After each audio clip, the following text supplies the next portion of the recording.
주님의 은혜와 평강이 우리 성도님들에게 가득하길 원합니다. 오늘은 그리스도인에서 제자가 되기까지 6번째 시간 용서라는 주제로 함께 말씀을 나누고자 합니다.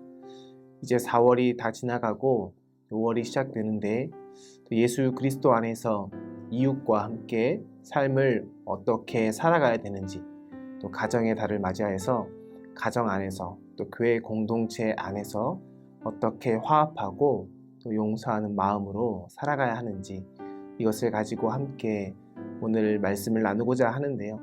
제가 기도하고 오늘 강의를 시작하도록 하겠습니다. 사랑해 주님 감사합니다. 오늘 그리스도인에서 제자가 되기까지 6번째 시간으로 함께 말씀을 나누고자 합니다. 우리가 주님의 뜻을 따라 또 제자가 되기로 결단했다면 그 안에서 하나님의 형상 또 하나님의 성품을 닮아가야 하는데, 하나님 이웃을 사랑하는 마음 또 주님을 사랑하는 마음이 어떠한 열매로 맺어가는지 오늘 강의를 통해서 우리에게 가르쳐 주시옵소서. 하나님 아버지, 우리 마음속에 그리스도 예수의 사랑의 마음이 풍성하게 하여 주시고, 오늘 강의를 통해서 또 깨달아 알아가는 모든 내용들이 우리 삶에서 잘 녹아내려 사랑의 열매, 성령의 열매를 맺어가는 주님의 자녀 될 수 있도록 인도하여 주시옵소서. 예수님의 이름으로 기도드립니다. 아멘. 오늘도 시작하기에 앞서 우리에게 주시는 또 말씀을 먼저 읽고 시작하려고 하는데요. 오늘 함께 나눌 말씀은 마태복음 7장 7절로 10절의 말씀입니다. 제가 먼저 받들어 읽겠습니다. 구하라, 그리하면 너희에게 주실 것이요. 찾으라, 그리하면 찾아낼 것이요. 문을 두드리라, 그리하면 너희에게 열릴 것이니. 구하는 이마다 받을 것이요. 찾는 이는 찾아낼 것이요. 두드리는 이에게는 열릴 것이니라. 너희 중에 누가 아들이 떡을 달라 하는데 돌을 주며 생선을 달라 하는데 뱀을 줄 사람이 있겠느냐. 너무나 유명한 말씀이죠. 산상수훈에서 주님께서 제자들을 가르치실 때 하셨던 말씀 가운데 있는 내용입니다. 특히 마태복음 7장 9절의 말씀을 보면 자녀가 부모에게 빵을 달라고 하는데 돌을 줄 부모는 없다고 주님은 말씀하셨지요. 만약 우리가 빵을 요구한다고 할 때 그에 대한 답으로 우리가 만족스럽게 고개를 끄덕이게 되는 경우는 언제일까요? 그것은 아마 우리가 요구한 것이 수용되어서 응답되어질 때입니다. 그러니까 빵이라는 어떤 양식을 구했을 때 그 빵이 우리에게 소유될 때 우리는 고개를 끄덕이며 만족하겠죠. 그리고 그 양식을 먹어서 배부름을 느낄 때 우리의 마음이 평안할 겁니다. 그래서 우리에게 꼭 필요한 양식 가운데 하나는 내가 먹고서 배부르는 것, 그것이겠지요. 그런데 믿음 안에서 하나 된 형제들이 우리가 처한 공경을 또한 있는 그대로 들어주고 있다는 사실을 아는 것도 우리에게 기쁨이 됩니다. 내가 누군가에게 뭔가를 이야기했을 때 그가 그것을 응답하기에 앞서 먼저 들어야 반응을 하겠죠. 그래서 우리가 무언가를 요구할 때 그것을 들어주는 한 사람, 우리에게는 하나님이지요. 아버지 되신 하나님. 근데 그분이 우리의 기도를 들어주신다. 나아가서 이것은 우리가 기도 제목을 우리 형제들에게, 자매들에게 나눌 때 그가 그것을 온전히 듣고 이해한다라는 것, 그것을 아는 것만으로도 우리에게는 기쁨이 될 것입니다. 저희가 지난 한 달 동안 출애굽기 말씀을 묵상했죠. 이스라엘 백성들이 하나님 앞에 부르짖었습니다. 그 부르짖음을 하나님이 들으시고 응답하셨습니다. 그런데 응답하신 것도 위로가 되지만 그것에 앞서 우리의 부르짖음을 들으시는 하나님이 계시기에 이스라엘 백성들에겐 그것보다 큰 기쁨이 또 있었을까요? 즉, 우리가 양식을 구할 때 그것을 듣는 대상이 있다라는 것이 우리에게 가장 먼저 위로가 된다라는 것입니다. 이것은 하나님에게만 해당되는 것이 아니라 우리가 우리 안에 있는 무언가를 이웃에게 나누고 고민을 상담하고 또 우리의 필요를 요구할 때 그것을 들어주는 이웃, 그가 있는 것만으로도 우리는 위로가 되고 또 힘이 납니다. 그리스도인들이 그래서 양식을 나눈다라고 할 때 그 양식을 나누는 것은 단순히 물질적인 양식을 나누는 것을 넘어서서 그의 말을 듣는 행위라 그랬죠. 그러니까 이 말은 그의 존엄성을 인정해 주는 것을 말하기 때문에 양식을 나눈다라고 할 때는 물질적 나눔과 동시에 그를 이해해 주는 그의 존엄성을 인정해 주는 것까지를 포함해서 우리는 이해를 해야 합니다. R.S. 토머스라는 시인이 있는데요. 그가 1963년에 시 모음집을 출간했는데 그 책의 제목이 진리의 양식이라고 합니다. 여기서 그는 이렇게 말했는데요. 상대방의 인간적 존엄성을 존중해 주는 것은 하나님께서 인정하시는 인간됨이라는 진리를 공유하는 것이며 진리가 베푸는 양식을 함께 나누는 일입니다. 우리는 상대방이 지닌 하나님의 형상이라는 진리를 존중해 주어서 서로 양식을 먹여줍니다. 라고 그는 말했죠.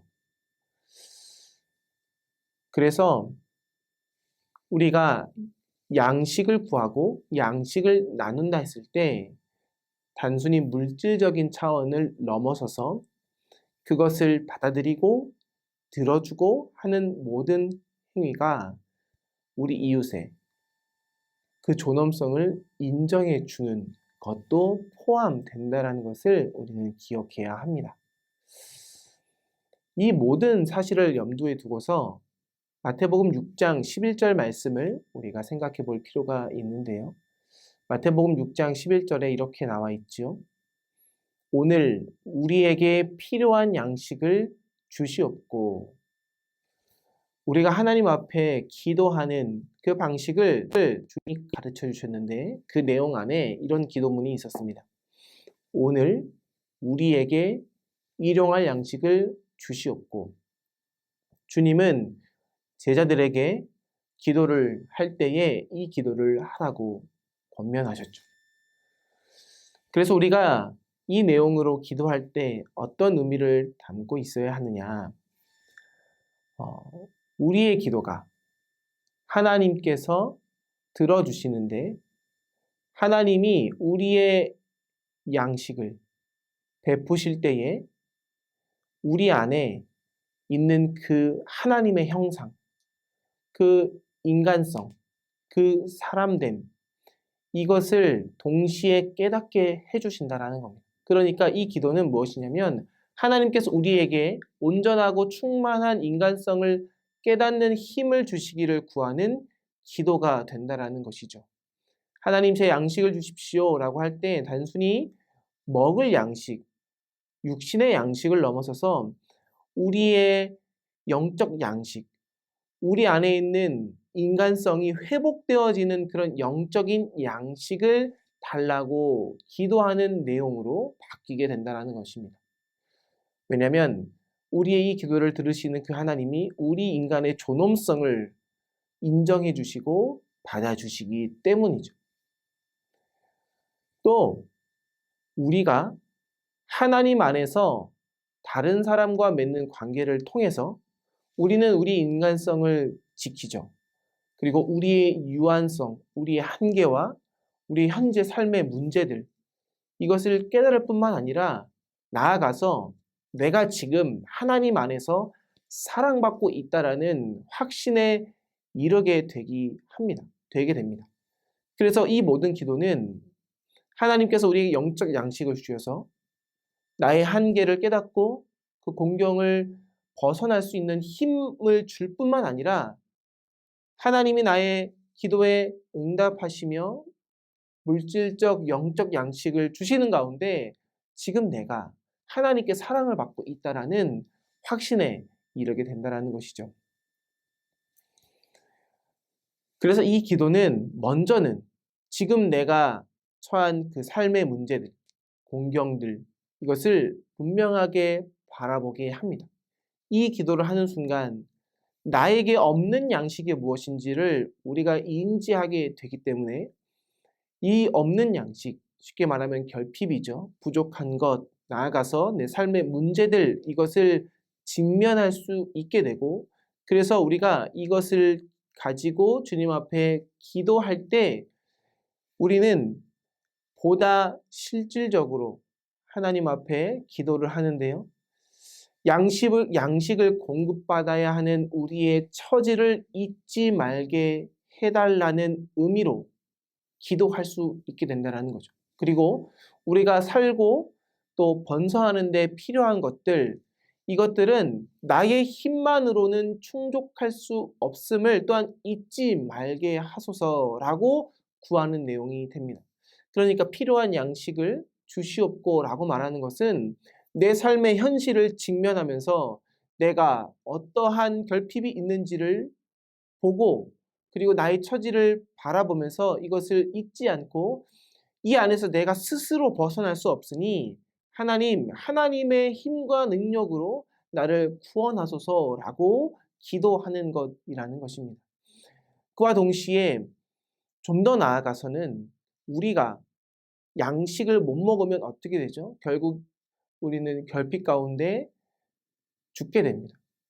그러니까 필요할 양식을 주시옵고라고 말하는 것은 결국엔 내가 하나님의 양식 없이는 그리고 물질적인 양식도 우리가 먹지 못하면 결국 죽게 되지요. 그런데 그 물질적 양식이 어디서 납니까? 자연에서 납니다. 근데 이 자연을 창조하시니까 하나님이시죠. 그러니까 결국 하나님의 은혜 없이는 내가 죽을 수밖에 없는 존재요. 육체에 매이고 상처받기 쉬운 존재라는 사실을 인지하고 내가 이것을 알므로 말미암아 내가 이것으로 부끄럽게 여기지 않겠다라고 기도하는 것입니다. 그러니까 필요한 양식을 달라고 기도하는 것 안에는 상당히 많은 다양한 다방면의 차원에서의 의미가 담지되고 있다는 것이죠. 자, 다시 한번 돌아봐서 우리가 공경을 처한다 했을 때 그 공경 안에 우리는 처하는 상황 속에서 다양한 문제들이 우리를 무너뜨리게 됩니다. 그래서 삶의 문제는 우리 삶 속에 있는 크고 작은 공경에서부터 시작되지요. 하지만 여기서 시작되는 우리의 삶의 문제들, 그 삶의 문제를 통해서 우리가 한 가지 알 수 있는 것은 내가 얼마나 중요한 존재인지를 깨닫게 됩니다. 그래서 고통의 문제라고 하지요. 하나님께서 우리에게 고통을 주신 이유, 그것을 가만히 곱씹어 보면 내가 얼마나 중요하고 소중한 존재인지 하나님께서 이것을 가르쳐 주기 위해서 때로는 우리에게 공경을 주시고 고통을 주신다라는 것입니다. 많은 그리스도인들이 이러한 질문을 가졌습니다. 내가 예수님을 믿는데 어떻게 나에게 문제가 발생할 수 있을까? 하나님 나에게 복을 주신다 했는데 행복을 주시기는커녕 나에게 불행이 찾아올까? 여기에 대한 근본적인 답, 많은 과정들이 있지만 그 과정들을 좀 건너뛰어서 결론부터 말씀드리자면 이 모든 고통과 공경과 삶의 고난을 통해서 주님이 우리에게 하시고자 하는 말씀은 바로 너가 참으로 소중하고 참으로 중요한 존재라는 것을 가르쳐 주기 위해서 하나님은 그런 많은 고통들을 때로는 주신다라는 것입니다. 그래서 마태복음 6장 11절의 기도는 자족한 처지에서 시작할 수 있노라고 착각하는 모든 사람들에게 이러한 비판적인 질문을 던집니다. 또한 이처럼 진리의 양식이 필요하다고 또 물질적이거나 영적인 양육이 필요한 형편이 우리에게 결코 실패가 아니라 오히려 이것이 우리의 존엄성을 확인하는 자리가 된다는 사실을 확증해 줍니다. 그리고 이 기도는 자기들에게 필요한 것이 전혀 없다고 여기는 오만한 사람들에게도 이의를 제기합니다. 그러니까 이 기도는 가난한 사람들이야말로 우리가 찾아 누려야 할 그 보물들, 곧 우리를 서로 관계 맺게 해주는 그 인간성을 지니고 있다는, 우리가 그 관계성 안에서 살 수밖에 없는 존재라는 것을 확증해 줍니다. 마태복음 6장 11절 말씀, 오늘 우리에게 필요할 양식을 주시옵고 라는 이 구절로 우리가 기도하면서 우리가 구하는 이 기도의 내용에 담긴 그 은총 중에 하나는 바로 내가 하나님의 형상대로 지음받은 그 인간성을 선물로 받았다는 것을 깨닫게 해주는 과정이라는 것이죠. 그러니까 이 기도는 우리의 존엄성을 눈뜨게 해줍니다. 하나님, 저에게 필요한 양식을 주십시오 라고 기도하는 것은 내가 얼마나 존엄한 존재인지를 깨닫게 해준다는 것이죠. 또 그 존엄성이 원래 우리가 지음받았을 때 허락된 것이라도 언제나 다른 사람들이 베푸는 선물과 그 관계에 의해서 계속해서 활성화될 필요가 있다는 것을 깨닫게 해줍니다. 그러니까 내가 아무리 존엄적인 존재로 태어났다고 할지라도 사랑을 계속적으로 이웃으로부터 공급을 받아야 내가 존엄성 있는 인간이라는 것을 깨닫고 유지할 수 있다는 것이죠. 그래서 우리는 언제나 사랑받아야 합니다.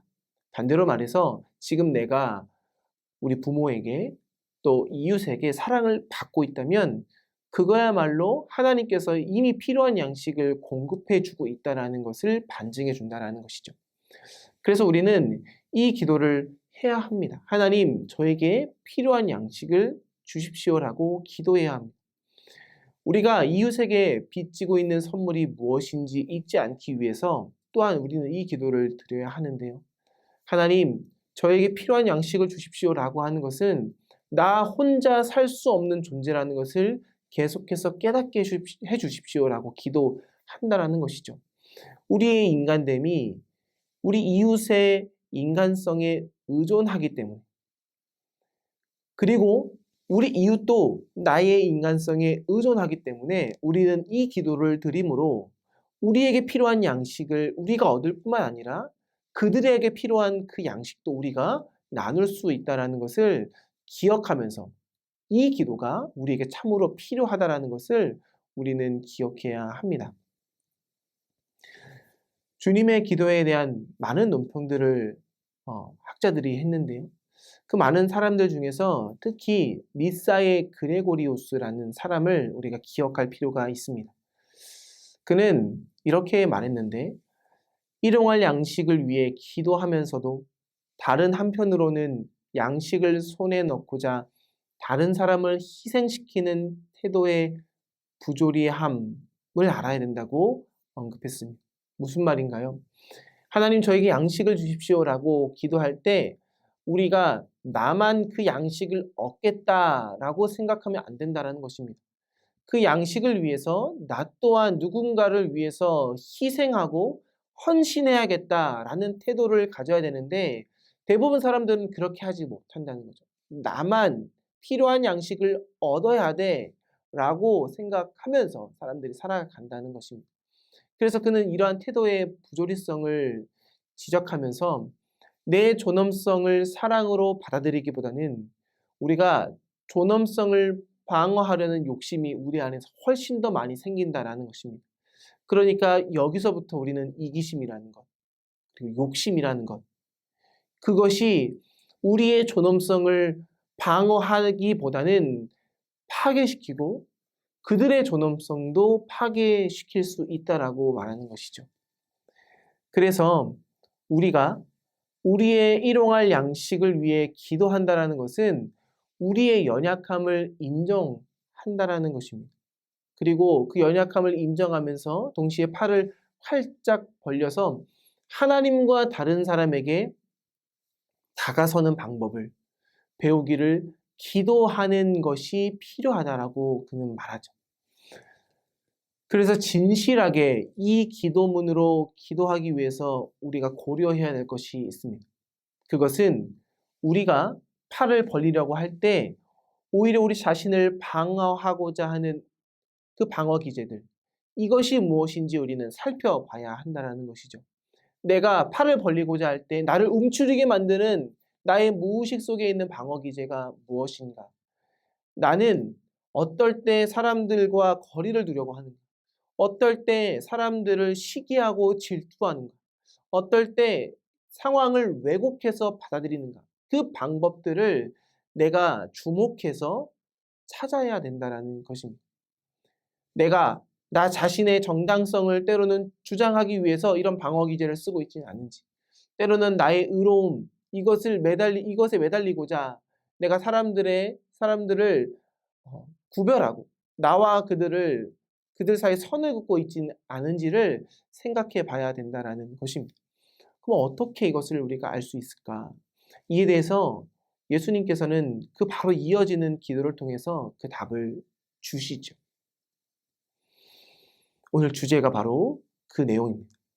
즉 주님은 우리가 용서할 수 있는 사람이기 때문에 우리가 용서받기를 구하는 기도를 해야 되는데 바로 여기서 그런 방어 기제와 그러한 이기심과 욕심과 같은 그러한 우리와 그들을 나누는 선을 허물어뜨릴 수 있다라고 말합니다.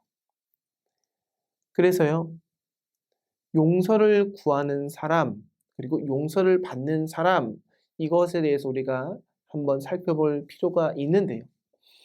용서를 구하는 사람은 어떤 사람입니까? 그는 의롭거나 내가 안전하게 되는 권리를 포기하는 사람이 용서를 구하는 사람입니다.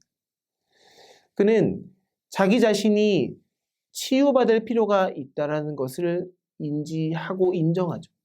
그리고 수용과 관계의 회복이라는 일용할 양식을 내가 필요하다라는 사실 또한 인정합니다.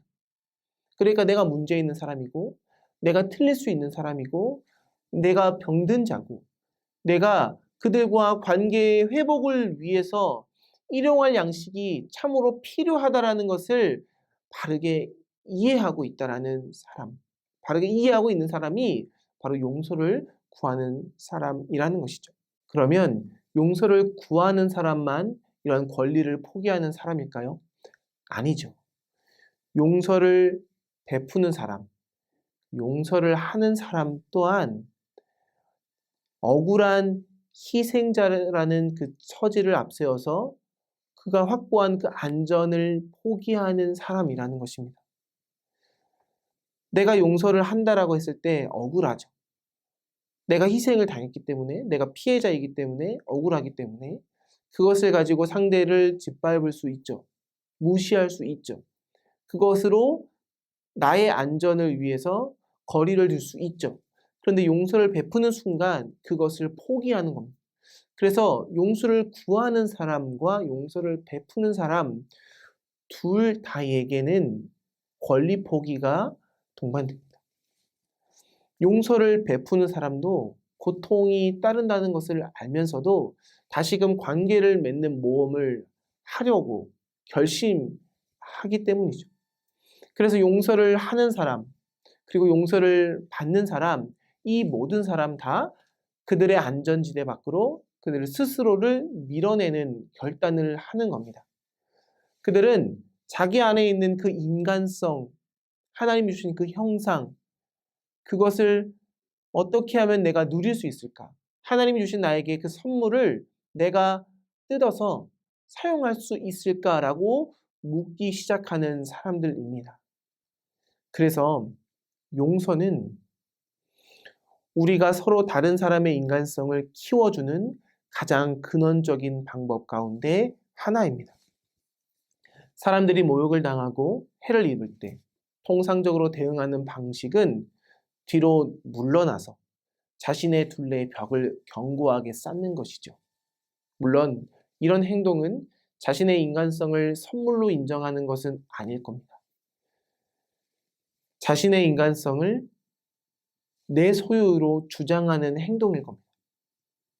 그런데요, 용서하지 않는 사람과 용서받지 못한 사람, 그런 사람들은 다른 사람을 하나님께서 그들에게 인간성을 부여하시는 일에 함께하는 사람으로 인정하지 못하는 사람들이라는 것을 우리가 생각해야 될 필요가 있죠. 그러니까 용서하지 못하는 사람, 그리고 용서를 내가 받지 못하는 사람, 이런 사람들 마음속에는 무엇이 있냐면 나의 인간성, 이것은 내 소유이기 때문에 그들의 인간성, 그것은 그렇게 중요하지 않습니다. 왜냐? 나의 인간성이 하나님으로부터 왔다고 생각하는 사람은 그들의 인간성도 하나님으로부터 왔다는 것을 인정하기 때문에 주체가 하나님이 되는 것이죠. 그러니까 하나님을 생각하면서 나의 인간성에 감사함으로 내 권리를 포기할 수 있고 그들에게 하나님이 인간성을 주었기 때문에 그들을 위해서 내가 희생할 수 있는 겁니다. 그런데 내 인간성은 내가 만든 거야 라고 생각하는 순간 그들과 나는 다르기 때문에 그들의 인간성은 중요하지 않은 게 되게 되겠죠. 그러면서 그들을 용서할 필요도, 내가 용서를 받을 필요성도 못 느끼게 된다는 것입니다. 그래서 용서하고 용서받는 일은 우리 주변에 자신의 인간성이 자신의 것이라고 생각하는 사람들에게 그것이 아니라고, 그것은 하나님의 선물이라고 말하면서 너의 인간성으로 똘똘 뭉치면서 아집과 고집 그리고 이기심으로 그 인간성이 점점 극대화되는 사람에게 그것을 벗어나서 사랑과 권리 포기와 희생과 헌신으로 그 인간성이 풍성해지면 아름다운 사람이 될 수 있음을 가르치고 또 그것을 깨닫게 해주는 것이 바로 용서하고 용서받는 일이라는 것이죠. 용서할 수 없다고 말하는 것은 어떤 사람이 내게 해를 끼치거나 손 내밀기를 거절했다는 그 이유를 들면서 그가, 상대방이 내게 전혀 필요 없는 사람이라고 말하는 것과 같습니다. 그러나 기꺼이 용서하려는 마음, 이것은 분명 하나님께서 다듬으신 그 인간성을 나타내는 표지라는 사실이죠. 그래서 용서하려는 사람은 그 인간의 정체성과 그 안전에 관한 염려에서 해방됩니다. 그리고 하나님께서 예수 그리스도 안에서 행하셨듯이 넓은 마음으로 다른 사람들에게 손을 내밉니다. 그리고 기꺼이 용서를 받아들이는 그 마음도 역시 하나님께서 다듬으신 그 인간성을 나타내는 표지라고 우리는 생각할 수 있지. 왜냐하고요. 이런 마음도 관계 회복이 이루어지지 않으면 나 역시 성장하거나 형통할 수 없다는 사실을 기꺼이 인정하기 때문입니다. 용서하고 용서받는 일은 일용할 양식을 구하는 기도와 아주 밀접한 관계가 있습니다. 용서는 서로 간에 생명의 양식과 진리의 양식을 주고받는 일이기 때문이죠. 용서는 상대방의 그 인간성에 해를 끼치고 그 존엄성을 부정했던 사람들이 이제 서로 양식을 먹여주고 상대방의 존엄성을 키워주는 관계로 회복되기 때문에 이 용서와 양식과 필요한 양식을 구하는 것과는 깊은 관계가 있지요. 만약 우리가 용서를 다른 사람에게 행사하는 권력인 양 생각한다면 그 용서는 심각하게 왜곡된 용서일 겁니다. 우리는 호세아서에서 호세아가 한 예언 속에서 그 하나님의 자비를 언급하는 그 말을 기억할 필요가 있는데요. 호세아서 11장 8절에서 9절에 보면 이렇게 나와 있습니다. 에브라임아, 내가 어찌 너를 버리겠느냐? 나는 하나님이요 사람이 아니다 라고 말씀하시면서 하나님이 이스라엘 백성들을 버리지 않겠는, 하나님은 이스라엘 백성들을 버릴 수 없는 그런 존재라는 것을 말씀하십니다.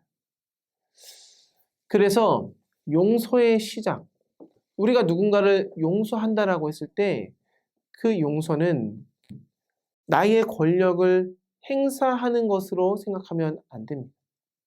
하나님 또한 말씀하셨죠. 나는 하나님이요 사람이 아니다. 내가 어찌 너를 버리겠느냐. 이 말씀하신 이유가 뭘까요? 이스라엘 백성들 마음속에는 공의의 하나님이라는 하나님의 의식이 있습니다. 근데 이스라엘 백성들이 죄를 범했죠. 그러면 공의의 하나님은 이스라엘 백성들을 버리고 심판해야 합니다. 그런데 하나님께서 말씀하십니다. 나는 하나님이요 사람이 아니다. 이 말의 의미는 나는 공의의 하나님인 동시에 사랑의 하나님이기 때문에 나는 너희를 버리지 않을 것이다. 사람은 배반하면 버리지만 나는 공의의 하나님임과 동시에 사랑의 하나님이기 때문에 나는 너희를 버리지 않을 것이다. 그러니까 하나님 스스로 하나님 안에서 용서를 이스라엘 백성들에게 베풀었다는 것이죠. 그 베품의 근원은 무엇입니까? 바로 사랑입니다. 그래서 하나님도 자신의 사랑 때문에 자신의 그 공의 앞에서 무기력하게 무너졌듯이 우리가 누군가를 사랑하려고 한다고 할 때 그것은 나의 권력을 행사해서 나의 힘으로 그를 용서하는 것이 아니라 그 사랑 앞에 나 또한 무너져서 하나님과 같이 우리가 그들을 용서하는 것은 사랑의 힘으로 하는 거지 나의 능력으로 하는 것이 아니다라는 것입니다. 그래서 하나님의 처지에서 용서하지 않는 일은 신적인 생명 자체에 손상을 일으킵니다. 이 말이 무슨 말이냐고요? 하나님이 용서하지 않고는 못 베긴다라는 것입니다. 그가 만약에 용서하지 않고 엄벌을 처하면 형벌만 내리면 하나님 자신이 자신의 생명에 손상이 일어나기 때문에 하나님은 결국 용서할 수밖에 없다는 거죠.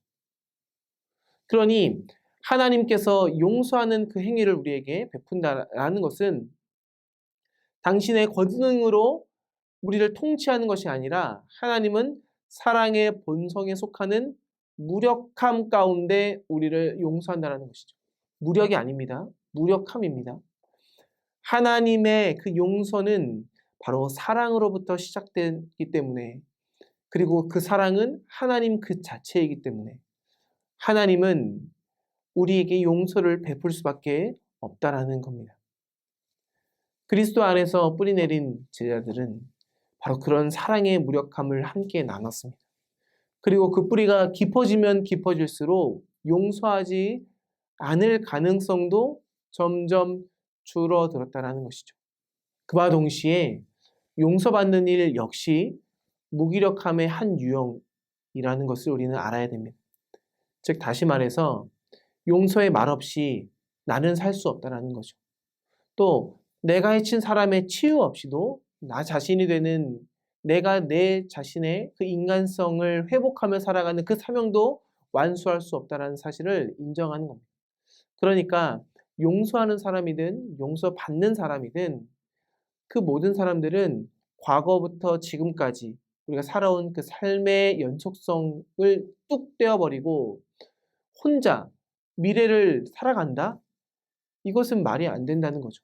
그 과거부터 현재까지의 삶을 회복하고 치유해야 앞으로의 미래도 밝은 미래로 또 회복의 미래로 맞이할 수 있다는 것입니다. 수많은 어둠과 상처로 얼룩진 자신의 과거가 회복되어야, 치유되어야 우리의 미래를 우리가 한 발 한 발 내딛으며 희망을 가지고 살아갈 수 있다는 것이죠. 바로 거기서 필요한 사람이, 내가 용서해야 될 그 사람이 그가 용서를 받는 것이고, 용서받아야 할 내가 그로부터 용서를 받아야 한다는 것입니다. 서로 함께 상대방의 도움을 주고받으면서 우리는 앞으로 보다 더 온전한 삶을 살 수 있다는 것이죠. 히에로니모스 시대 이후로 많은 학자들이 복음서에서 일용할 양식을 가리키는 데 사용했던 그리스 단어, 바로 에피우시오스라는 이 단어의 의미 해석을 놓고 고심을 해왔습니다. 이 말의 정확한 의미는 확정짓기가 참으로 어려운데요. 히에로니무스는 엄밀한 직역 원칙을 따라서 그 말뜻을 물질을 넘어서는 이라고 옮겼습니다. 사실 이 번역은 별로 도움이 되지 않는 번역인데요. 그런데 이 단어의 의미를 물질을 넘어서는 이라는 뜻으로 옮겼을 때 많은 사람들의 상상력을 자극했습니다. 이 말, 즉 물질을 넘어서는 이 말은 그저 우리가 연명하는 그 음식을 어쩌면 뜻하는 것으로 보입니다. 하지만 히에로니무스는 고대 아람어판을 따라서 이 기도 구절을 이렇게 번역했는데요. 오늘 우리에게 내일의 양식을 주소서. 그러니까 마태복음 6장 11절에 오늘 우리에게 일용할 양식을 주시옵고 라는 이 단어를, 이 문장을 오늘 우리에게 내일의 양식을 주소서라고 번역했습니다. 만약 이것이 예수님께서 뜻하신 것이 있다면 예수님께서 우리에게 지금 여기서 다가오는 하나님 나라의 선물을 받기 위해 기도하라라고 말씀하신 것입니다. 그렇다면 지금까지 말해온 모든 것이 새로운 비단에서 놓이게 됩니다. 우리는 결핍, 곧 굶주림이라는 그런 단순한 음식에 대한 굶주림이 아니라 하나님 미래에 대한 갈망이라는 점을 우리는 이 번역을 통해서 깨달을 수 있다는 것이죠. 우리가 필요한 것은 바로 새로운 하나님의 창조요, 하늘에서 내려와 이 땅에 생명을 주시는 새 양식이라는 겁니다. 사실 이 사실 속에도 일용할 양식을 구하는 기도와 용서를 구하는 기도가 아주 밀접하게 연결되어 있음을 또한 우리는 알 수 있습니다. 우리가 성령 활동의 표지를 상호화해라고도 말하는데요. 이 상호화해가 무슨 뜻이냐?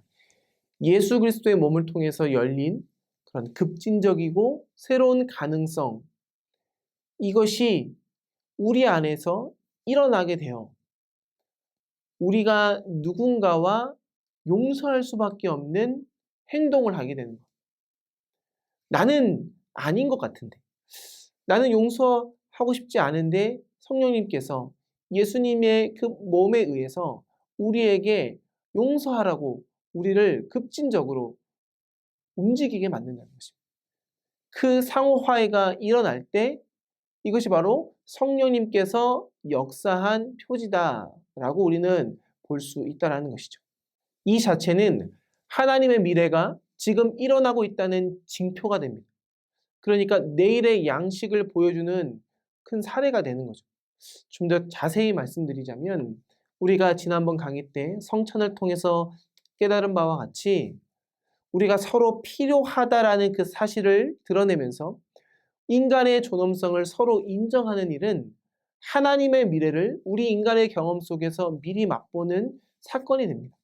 따라서 오늘 우리에게 일용할 양식을 주시옵고 라는 구절은 내일 일을 염려하지 말라는 뜻도 당연히 담고 있지만 그 무엇보다도 지금 이 순간을 넘어서고 눈앞의 문제를 해결하는 일에서 벗어나서 하늘을 바라보라고 가르치는 기도입니다.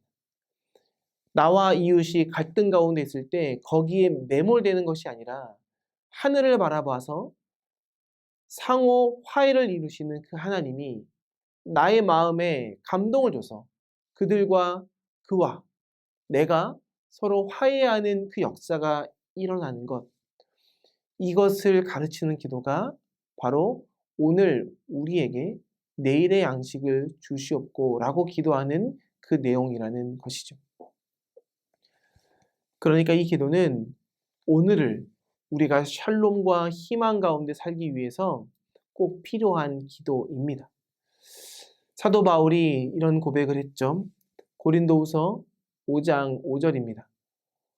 곧 이것을 우리에게 이루게 하시려고 보증으로 성령을 우리에게 주신 이는 하나님이시라. 또한 에베소서 1장 14절에 보면 이는 우리의 기업의 보증이 되사 그가 얻으신 것을 속량하시고 그의 영광을 찬송하게 하려 하심이라. 바울은 그 보증, 성령님이 우리 가운데 함께 하시는 그 보증, 그 기업의 보증은 무엇이냐면 바로 용서라는 것으로 우리에게 말씀하시는 것이죠. 우리가 누군가를 용서할 때 바로 그 현장에 성령님이 우리의 보증이 되어서 우리가 성령 안에서 상호 화해를 이루고 나아가서 하나님의 미래를 지금 이 순간에 임하기 위해서 맛보게 하게 한다는 것입니다. 그러니까 주님의 기도에 들어있는 모든 청원은 암묵적으로 성령님의 오심을 구하는 기도라고 우리는 생각해야 합니다. 그러니 나아가서 우리가 성령을 구하는 기도를 한다 했을 때 성령을 구하는 기도는 우리가 사랑의 교제를 나누면서 서로 손을 맞잡을 때 하나님께서 은총을 베풀어서 우리 인간됨을 채워주시기를 구할 때 이것이 바로 성령의 기도, 성령을 구하는 기도라는 것입니다. 물론 우리가 이렇게 성령을 구하는 기도를 할 때 우리는 우리 이웃의 겉모습에 만족할 수 없겠죠. 그러니까 그냥 겉으로 화해하는 것으로만 만족할 수 없겠죠. 우리의 속사람이, 우리의 내면이 진정으로 그들과 연합하는 그것을 간절히 원할 것입니다.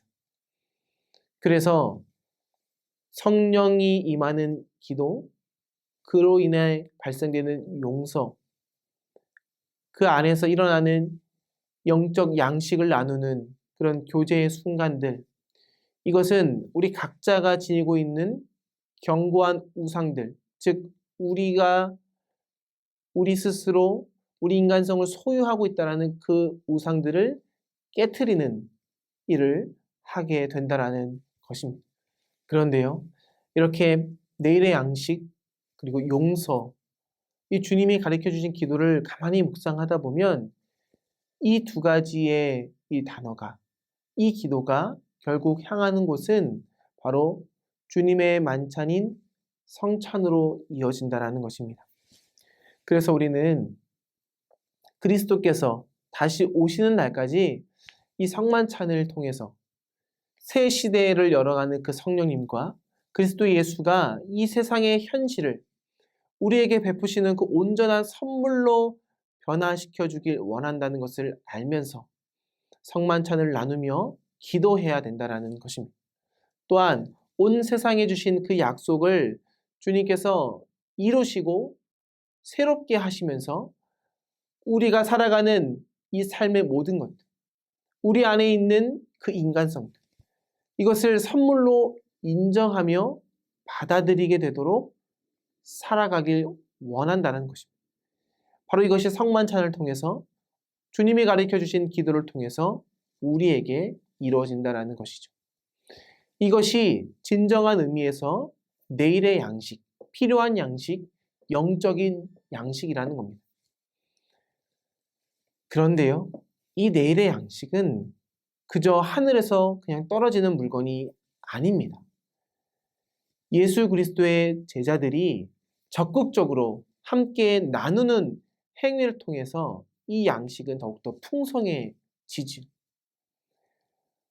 그 나누는 과정 가운데 우리가 그 양식을 먹는 행위가 발생하게 됩니다. 그리고 우리는 그 양식을 나누고 먹을 때 이것을 통해서 하나님께서 우리에게 주신 그 하나님 나라의 그 교제를, 그 친교를 미리 맛본과 동시에 무엇을 생각할 수 있냐면 예수님께서 배반당해서 죽으셨던 그 일 또한 기념하게 됩니다. 예수님께서 가룟 유다로부터 배신을 당하시죠. 그래서 예수님이 십자가에 못 박혀 죽으십니다. 물론 가룟 유다 때문에 십자가에 못 박혀 죽으신 것은 아니지만 그 시작이 가룟 유다의 배신이었다라는 것은 우리가 너무나 잘 알고 있죠. 그런데 그 예수님께서 그 순간의 성만찬을 통해서 그리고 십자가의 죽음을 통해서 제자들과 온 유대와 또 사마리아와 땅끝까지 이르는 모든 사람들에게 베풀었던 것은 바로 용서였다라는 것입니다. 즉 주님이 우리에게 베푼 양식은 용서의 양식입니다. 왜냐고요? 가룟 유다만 예수님을 배반했나요? 아닙니다. 예수님의 제자들도 주님이 십자가를 지자 다 뿔뿔이 흩어졌습니다. 직접적인 배신은 아니었지만 간접적인 배반이었습니다. 그런데 예수님께서 부활하시고 그렇게 신실하지 못했던 제자들에게 돌아와서 그들을 용서하십니다. 그리고 새로운 세계를 열어주시죠. 성령의 시대를 여십니다. 그리고 그들의 내면에 있는 무너진 그 인간성, 그들의 믿음을 다시금 회복시켜 주십니다. 그러니까 예수님께서 제자들에게 베풀었던 그 성찬은 바로 그 용서의 시작이자 그리고 그 용서의 완성이라는 것입니다. 하나님께서 예수님의 죽음과 부활을 통해서 당신의 백성들을 먹이셨습니다. 그리고 그 결과로 용서가 가득한 성령의 새 공동체가 세워졌습니다. 그러니 오늘 두 가지를 우리가 기억해야 합니다.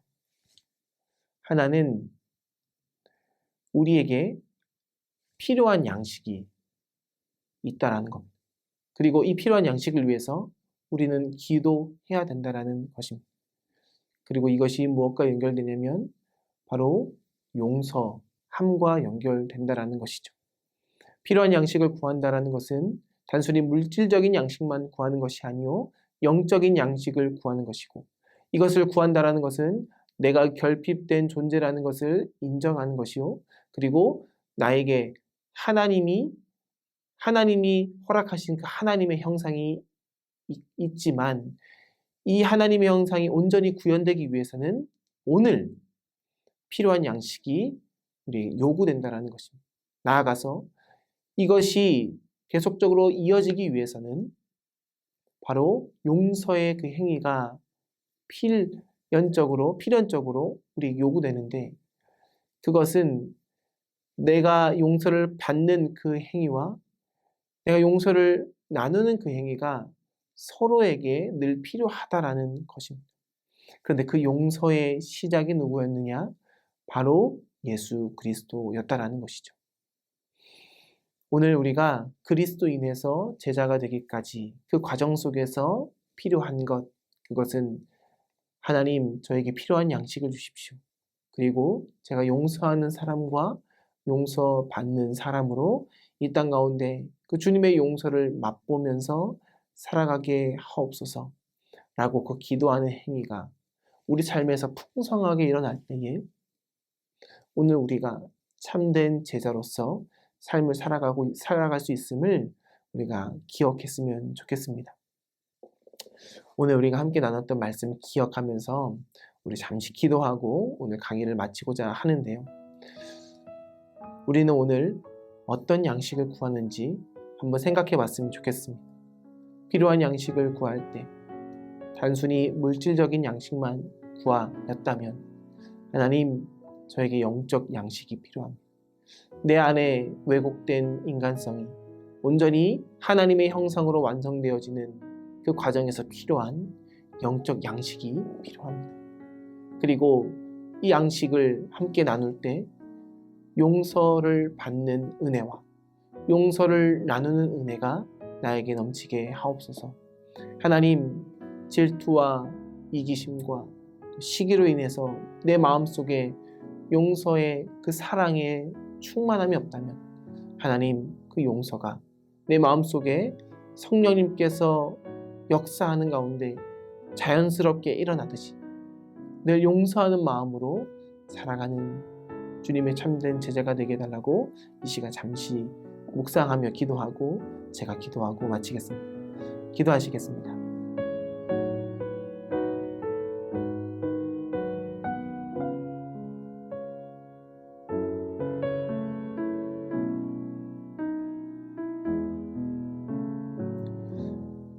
사랑해 주님 감사합니다. 오늘 우리에게 양식이 필요함을 다시금 한번 곱씹어 봅니다. 오늘의 우리에게 필요한 양식은 물질적 양식뿐만 아니라 영적인 양식이요. 예수 그리스도 안에서 우리가 하나님의 은총으로 말미암아 우리 안에 하나님의 형상이 있음을 깨닫는 양식이요. 그리고 나아가 오늘의 양식이 우리 안에 우리가 참으로 용서할 수 있고 용서를 받을 수 있는 존재로 살아가는 그것을 깨닫게 하는 양식임을 되돌아봅니다. 하나님, 오늘 우리에게 양식을 주시고 우리에게 용서하는 마음을 주시고 예수 그리스도가 우리를 용서함으로 우리가 누군가를 사랑할 수 있고 사랑받고 있고 그 사랑을 누릴 수 있다는 사실을 기억하게 하여 주시옵소서. 감사드리오며 살아계신 우리 구주 예수님의 이름으로 기도드립니다. 아멘. 오늘도 또 긴 시간 또 함께해 주셔서 감사합니다. 한 주간 믿음 안에서 승리하시고 또 다음 주에 또 이 시간 또 이 자리에서 또 인사드리도록 하겠습니다. 감사합니다.